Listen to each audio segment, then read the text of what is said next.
Rahul Gandhi has now finally taken his battle also into cyberspace. He finally made an official debut of sorts on social media site Twitter today. The Congress Vice President's office maintains that the Twitter handle that has been initiated is only an official one. It's not being personally operated by the Congress Vice President. But at least Rahul Gandhi has finally arrived in an area which has so far been dominated by Narendra Modi.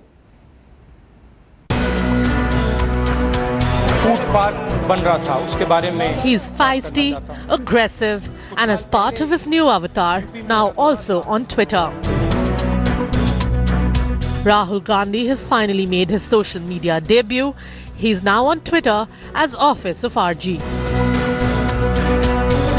Although the Congress Vice President is not tweeting himself, the account had registered more than 35,000 followers by early evening.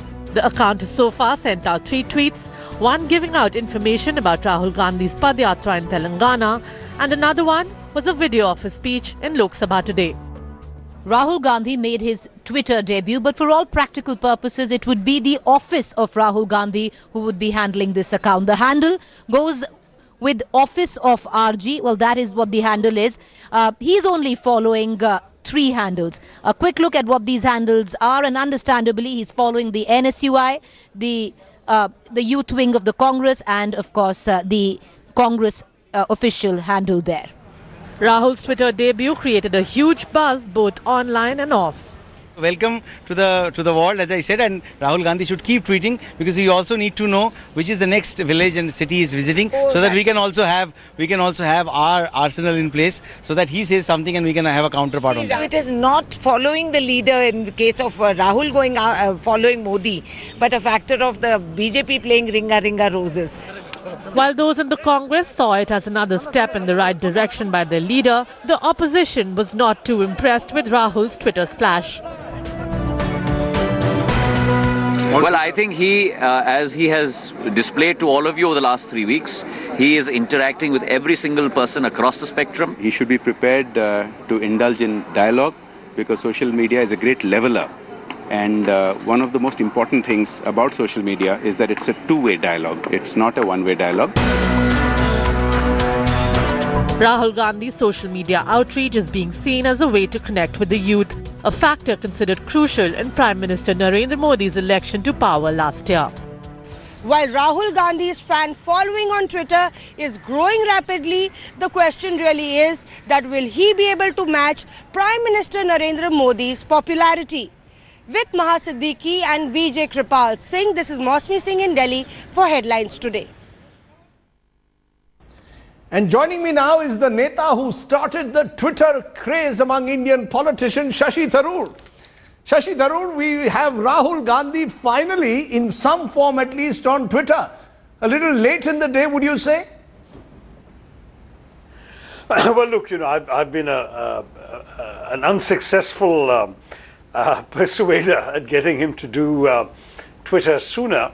But, I don't want to waste your time on the history of my own experience at Twitter. I think it made sense for some politicians, wary of what all of you were doing to me for my tweets, to not want to expose themselves to the same risks. But anyway, you think Rahul should have been on Twitter before the Lok Sabha elections of 2014?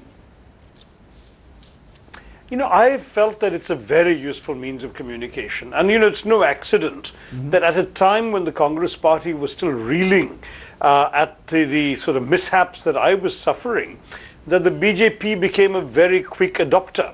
And they actually, both in the shape of individuals like Narendra Modi ji and Sushma Swaraj ji, who are the 2 leading BJP tweeters, but also in terms of their entire political network of people tweeting their supportive messages, the BJP used that medium to their political advantage in a way that we were late to wake up on. The Congress did wake up to it about a year before the elections, and though Rahul Gandhi personally didn't tweet, we opened up handles for the Indian National Congress, for the US Youth Congress, the National Students Union of India, and many individual leaders went on Twitter and are still there.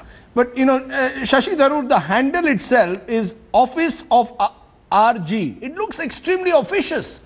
Shouldn't he be doing it in his personal capacity? Narendra Modi has PMO India, but he also has a handle called Narendra Modi. where he gives more personalized tweets. See, Office of RG sounds extremely officious, and his first 3 tweets are again about what he's going to do, going on a Telangana Padayatra, for example. Doesn't he need to make it a little bit more personal? I think it's important to understand this is not Rahul Gandhi's personal handle. I believe one day that should come, and I'm continuing to work on him. But as far as he is concerned, his message is very clear. This is his office tweeting. It'll be his office tweeting about him and official announcements by him, his official programs and speeches.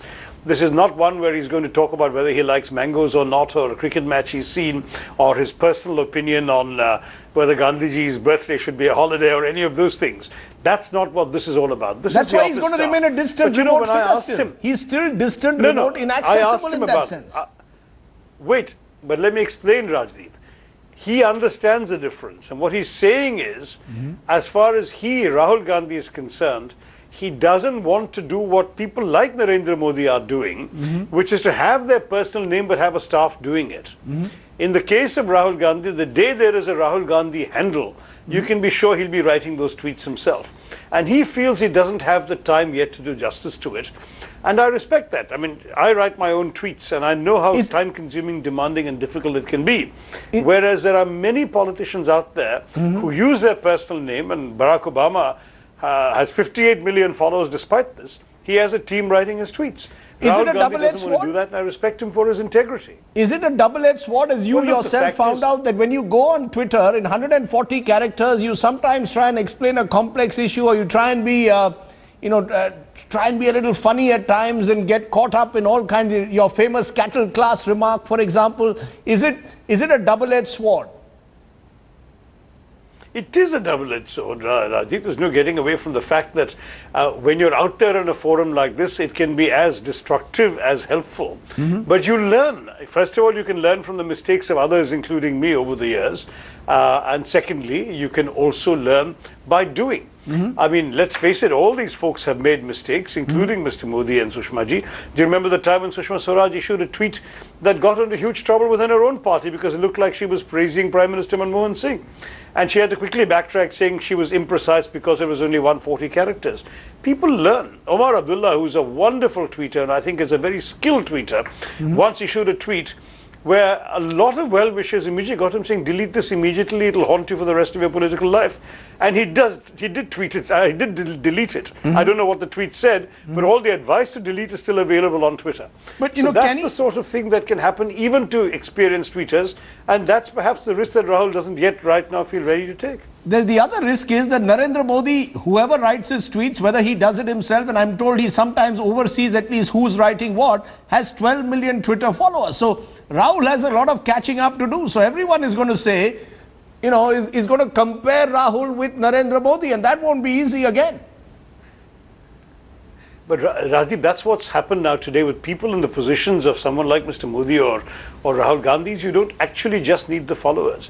Rahul Gandhi could have a 1% of those followers, but his tweets will still make news because folks like you will rightly ensure it does. If Rahul says something on Twitter that is newsworthy, it doesn't matter whether he's followed by 10 people or 10 million people. It will be news because he is Rahul Gandhi and he is leading an important political party in this country. So that's ultimately the additional aspect. Yes. That there is a multiplier effect through mainstream media, through viral messaging, through word of mouth, all of which goes beyond the formal list of how many followers you've got. Mr. Modi's numbers, some people claim, are inflated by so-called bot followers or fake followers. Well, I don't know. We're not accusing him of anything. I'm just saying that there are some people who claim that there are these sort of bot followers for some netas. But I'm glad the Prime Minister of India has a great following. Can I ask you in conclusion, 240 million active internet users in India, every third Indian today is a young person. You are the most popular Congress politician on Twitter with 2.98 million followers. Is Rahul Gandhi going to cross you? Are you finally facing competition within your party? Look, I don't know if the office of Rahul Gandhi will cross me, but the day Rahul Gandhi personally gets on Twitter, I'll be quite happy to cede my top rank to him, because I do believe he has every reason for the young Indians particularly to want to follow him, because he's going to be leading them in the future. And I'm just going to ask you this. Can you, very quickly, can you win and lose elections on Twitter? Do you believe elections in the future will be fought on social media? Yet. Not yet. I mean, I think the most advanced polity on Twitter is the US, where often rallies are now just convened on Twitter. They no longer bother to announce a rally or send people out as we do in India in jeeps with megaphones. They just actually tweet, you know, such and such place, such and such time, such and such date, and they get a whole audience. We're not ready yet for that, because despite your surprising 240 million figure, which I think is a bit exaggerated, we don't yet have a mass base on social media. But I think we will one day. And you know, there's already a study demonstrating that the difference between the victor and the loser in the last couple of general elections was actually a smaller difference than the number of Twitter users or internet users in that constituency. So clearly, social media is an influencer you can't afford to ignore. Can you win elections just on social media? No. It is one arrow in your quiver. It is one sort of bullet in your armory, but you need it along with other things. And in India, I'm going to end it there, Shashi. Yet ready to substitute traditional I'm going to end it there. It's exciting. I look forward to Rahul Gandhi coming in a personal capacity on Twitter. Till then, at least he's made a first tentative move. Thanks very much, Shashi Tharoor, for joining us. A first positive move. Thank you. Long way away from matching Narendra Modi, though.